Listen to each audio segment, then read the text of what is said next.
Today is the day that I am going to test out every single piece of paper I can find to see which ones work well with Suminagashi.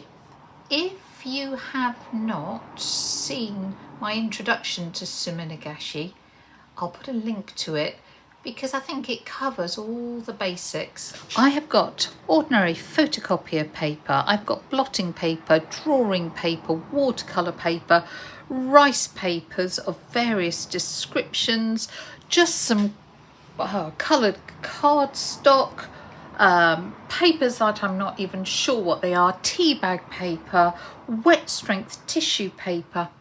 I've got hopefully the lot. And here is my Suminagashi setup. I have got my tray here. In it there's about an inch of demineralised water or distilled water. To my right I've got all those papers I've just shown you. That is my dry side. And to my left I've got lots of bits of newspaper out that I will dry my papers on, and that is my wet side. And I'm not sure you can quite see it in shot. I've got another tray here with ordinary water in case I need to rinse anything. Big shout out for my chopstick rests. Look, otter chopstick rests. We got them in Japan, which just keep the brushes off the table. I have a pot of Sumi ink and a brush. I have another particularly gorgeous otter over here, another brush, and this is my water with 1 drop of washing up soap in it. No print is ever going to be the same, and it's just mesmerizing and beautiful. The thing is, we need a very absorbent paper to pick up this ink if we want very dark black lines. If we want pale ones, papers that are less absorbent are fine. Traditionally it's done with rice paper, raw rice paper, and that is very beautiful, but maybe you need something a bit thicker, or raw rice paper is tricky to get, or any of those things. So I thought, let's test everything. Wow, look at that. I mean, it's just, I could do this all day. So the first paper I'm going to do, this is a Sheng paper. It's a raw rice paper from Marie's, and we'll do it over here. Rice paper is the easiest. You hold it in a U shape, pop it down and let it sit. Doesn't need any rinsing. Pull it out, and let me try just to show you the beautiful pattern. Actually, that's still a nice pattern. Let's try. This is just photocopier paper, printer paper. Ooh, just drop that in, silly old me. So in that U shape, let it sit in there. Now, it takes a little longer to absorb, so I would let that sit for a few minutes, and if you look around the edges, you can just see that it's starting to absorb. Ah, look, it's coming through now. Let's peel that off. Lovely, but some of that ink is running, so I'm going over to that clear bath that I've got here and just give it a little swoosh, and that will take excess off. You can see how some of that ink has run. It's certainly not as crisp. Something you might find interesting, this is photocopier printer paper again. We wet half of our paper and now do a print. See what happens. So the ink doesn't stick to the wet side. We might be able to use that quality, that result in our work. So if we wanted to keep an area clean, you could wet a particular area in a specific shape, do your print, and it's not going to pick up the ink. If you want to clean the water, get a strip of newspaper and use it to absorb the ink just by pulling it across. I'm going to have to do that a few times. There's quite a lot of ink on this water. Right, let's start our next pattern, and we can do our pattern. And again, say I'm not aiming to do complicated patterns here. If you find your ink sinking, you could always add a drop of washing up liquid to your ink as well. Don't put it back in the bottle when you've finished. In fact, don't do that anyway, because that is going to lead to contamination. Or you can try Oxgall solution, which you'll get from an art shop. But usually sinking is down to the water, hard water. So I'm doing the basic patterns here. I'm not going to do anything fancy pants because that's not the point of this. I am quite excited. This is a blotting paper. So what are we looking for in our papers? Usually we want them to be very absorbent, and the way to test, if you put a drop of water on the edge, on the paper, if it sinks straight in, it's absorbent. Also, this is that printer paper. If it stays on the surface, it's not absorbent. We also want, if we're doing artwork with this, for it to be what we would call archival, so acid-free, so that it will not deteriorate rapidly with time. You know, like newspaper kind of goes yellow and dusty over a little while. We don't want our papers to do that. If you are doing this to make origami papers and it really doesn't matter, or wrapping people just for the fun of it, that's fine. But if you're going to use it in artwork, maybe.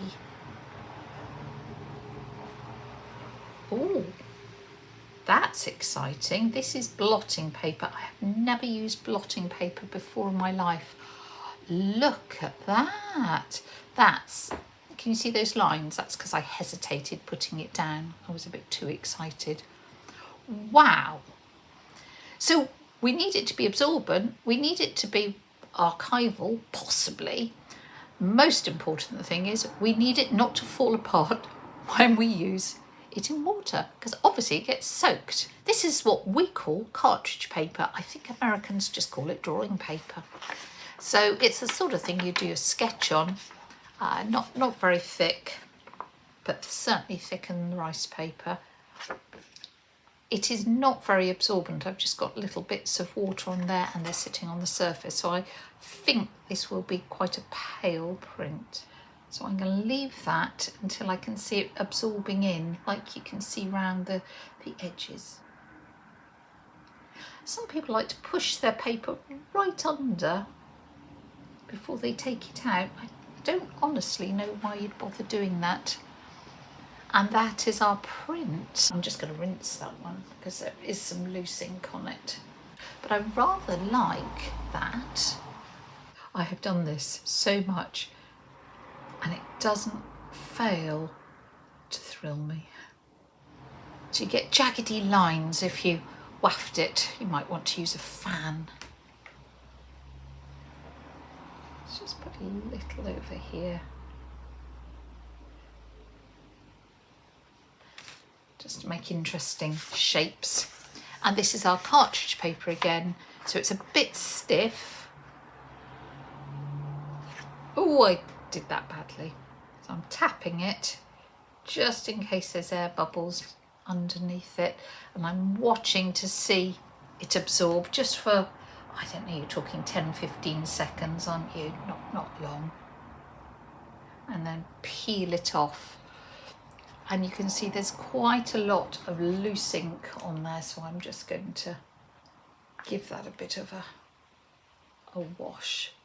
And it is a fairly pale print. I mean, it's nice, don't get me wrong. Now this is another rice paper. It just says rice paper sheets. It didn't have a brand name.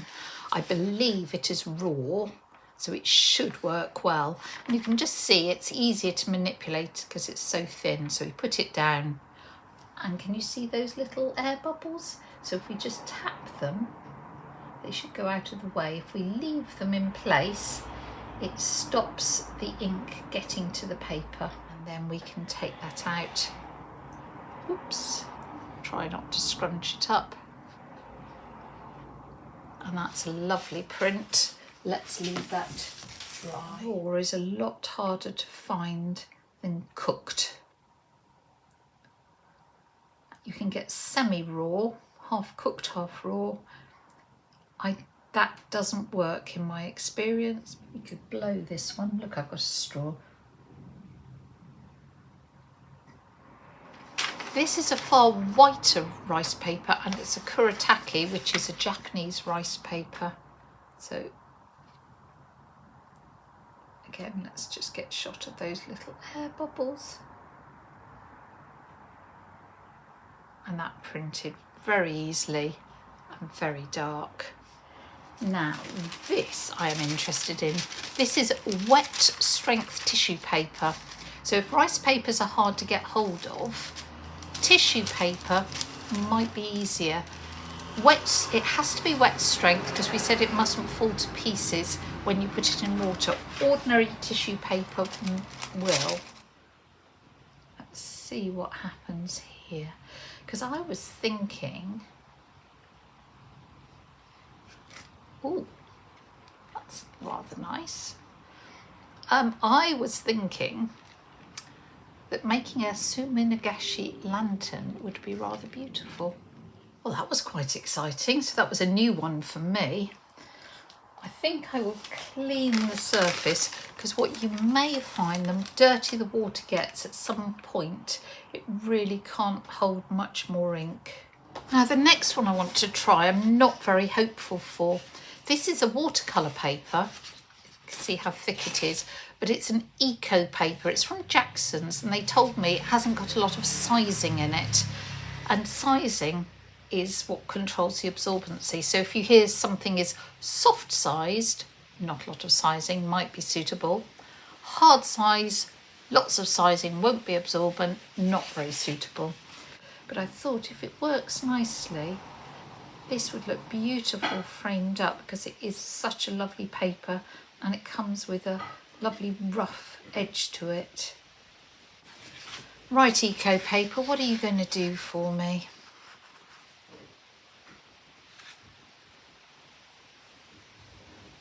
I'm going to let that sit because it's stiff, it's lifting off. Oh, that's not bad. Give that a little rinse. Okay, I wasn't expecting it to be that dark, and that isn't bad. Now, because it's such a stiff paper, you can see you get these little hesitation lines again. So I'll need to think about how I can get around that if I want to use it. But that is quite attractive.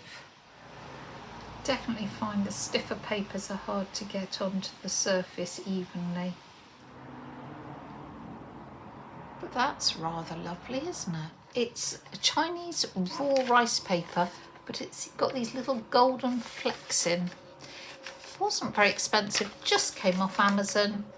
Oh, I think I've probably got enough over here, and this is the first time I've used it. That is quite fun. This one I'm going to try, I'm not hopeful for. I have just called this Bath paper, and it's because I bought it in the city of Bath. I cannot remember what it was. If it works nicely, I'll find out, but I fear it won't. Well, let's try. Okay, ooh, curling up. Oh, that's interesting. I can see it coming through. So look, it's absorbing. In fact, I can see a little air bubble there. Oh, I may have maligned it. It's a load better than I anticipated. This is Cardi paper. I think you can get Cardi all over the place. So it's a handmade paper from India. And I think it's pretty absorbent. So I'm hopeful of that because it's got a beautiful texture that I think may add a little something to the print. If you are into Suminagashi, I would urge you just to give every paper you possibly can find a go, because you might be very pleasantly surprised by something, or absolutely horrified, who knows. So this is Cardi. Might let that just sit for 10 or so seconds. Not bad though. So Cardi seems to work. So if you want a thicker paper, something quite robust, you could do some mixed media on top of. Cardi looks pretty good. This is ordinary watercolour paper Can you see how stiff it is? I think this is a Bockingford watercolour, £140, and I think getting a print is going to be tricky. And of course, watercolour paper. So I'm holding it down because it was so stiff. But watercolour paper is designed not to be that absorbent, to have controlled absorbency. So look, I've actually pushed it under the surface. Printed both sides. Okay, give that a bit of a rinse. And that's given a fairly pale print, but that's not an unpleasant print. If you're doing something on top of that, you don't need it to be too dark. So, okay, that's better than I thought, though printing a big piece of paper, that might be tricky. This is another rice paper I bought called Hugwish, or Hugwish, don't know. And I just would need to double check that it's actually raw, because I've certainly had cases when I've thought I've bought raw and it's come back to cooked. Yes, that was raw, rather lovely. Next one I'm going to try is printing paper. So printing paper is specialist archival. It's an art paper, but it's not very sized. The whole idea is that it accepts ink really easily. Quite stiff.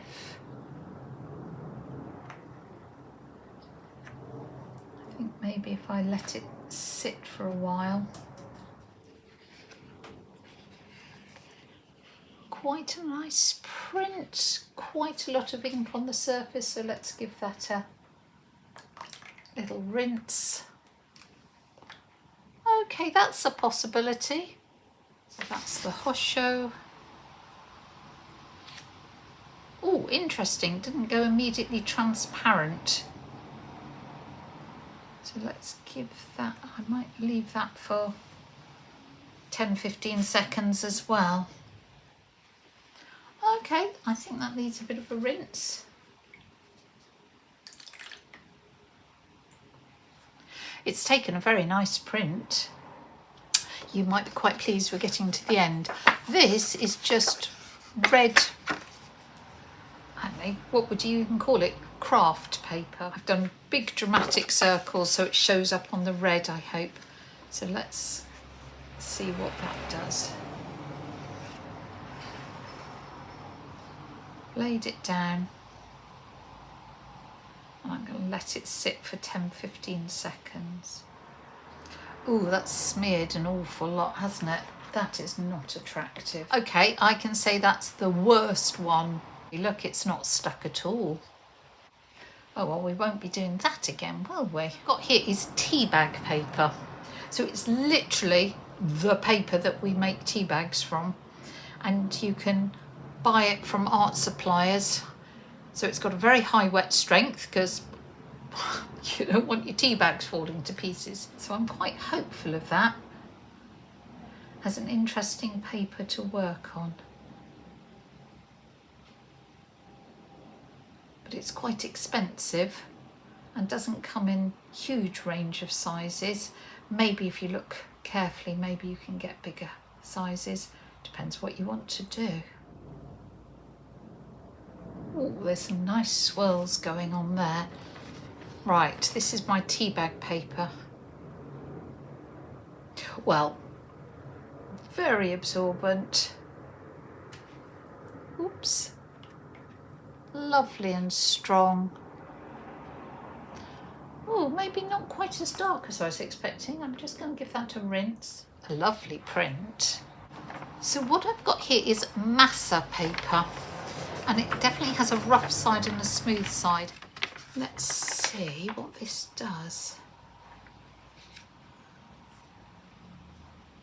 So it doesn't immediately go transparent like those other papers, which is, I didn't expect it to, because when I tested it to see whether it was absorbent or not, it wasn't. The water definitely sits on the surface. So I'm going to leave that for 10-15 seconds and just see what it does. Oh, nope, not brilliant. Let's have a look. That is a very pale print. Oh, it's not unpleasant. But if you're looking for that real gutsy black print, it hasn't done that.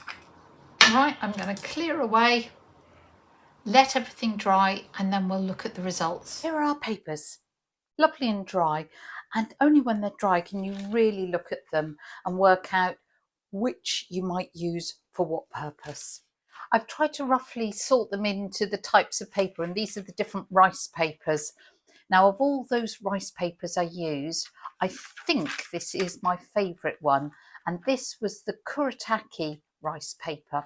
I just like that it was a brighter white, so you get this quite clean looking print. Then the other rice papers, I mean, they all behave in very, very similar ways. This is a lovely print, as in a lovely pattern. It's not that rice paper is any better than the others, but you can see how the colour does impact the clarity. Again, I rather like the contrast between the open space and the closed, but that's not down to the paper. That's just the pattern. These were on the very yellowy paper that had the flecks of sort of mica or gold in them. And I mean, that's kind of fun to bring an extra element into it. One thing is worth saying is do check both sides.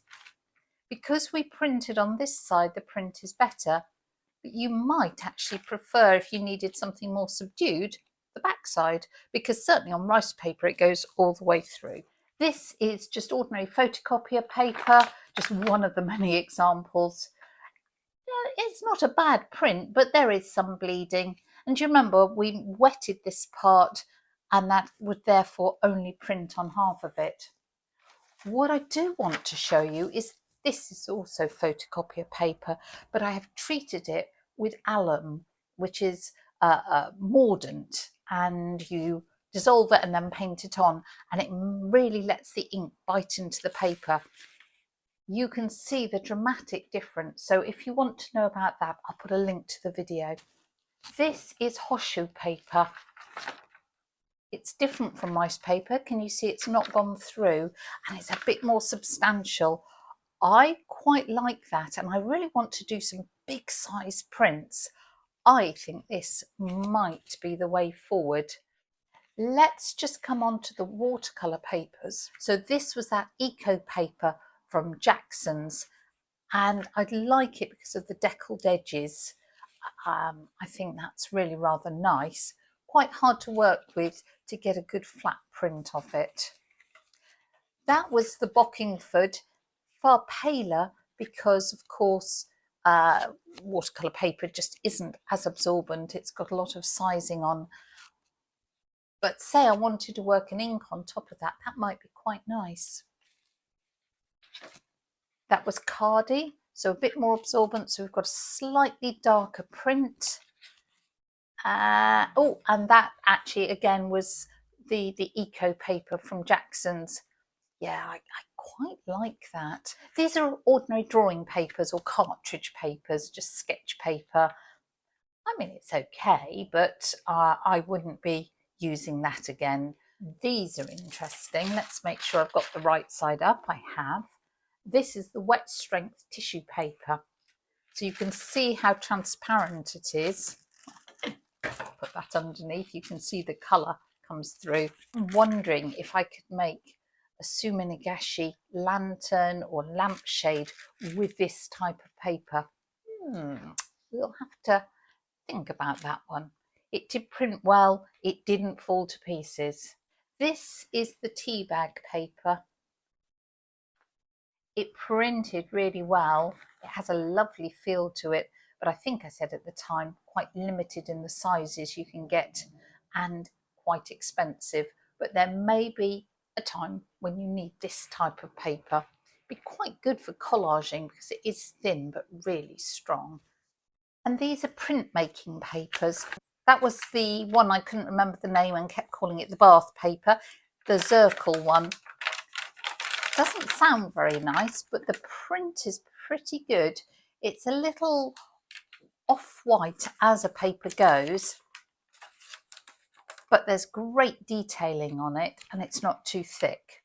This was the Rosa Pina paper, and again you can see, because it's sort of grayer, it's not quite as dark as some of the other papers, that it wasn't that absorbent, but you've got great detailing because there's very little texture actually on that paper. This is the Massa paper, which was a big disappointment to me. So I've got a whole stack of this paper left over from another project, and I was thinking, yay, I finally get to use it. That was printed on the rough side. This is printed on the smooth side. It's not a nice print at all. I am a little bit sad about that, but maybe I'll find some other project. And then finally, this was quite a standout paper. This was blotting paper. The stuff you would use if you're using a fountain pen to absorb extra ink. And oh, I mean, the way it has picked up such sharp lines and such detail. The only downside of this blotting paper is the difficulty of getting a really good print. I mean, this was poor. You can see all the different marks, but parts of it are beautiful, and I might just cut that out and turn it into a bookmark. So I hope that by trying every paper I could lay my little hands on, it has saved you some time and effort. Remember, we're looking for that absorbency, the fact that it is not going to fall to pieces in the water, that it will last over time and not go yellow and brittle. And we're looking at the other qualities. Is it transparent? Is it thick? Is it stiff? Because we might need that for collage or for bookmarks or for making origami paper. But at least this will give you a slight idea where to start.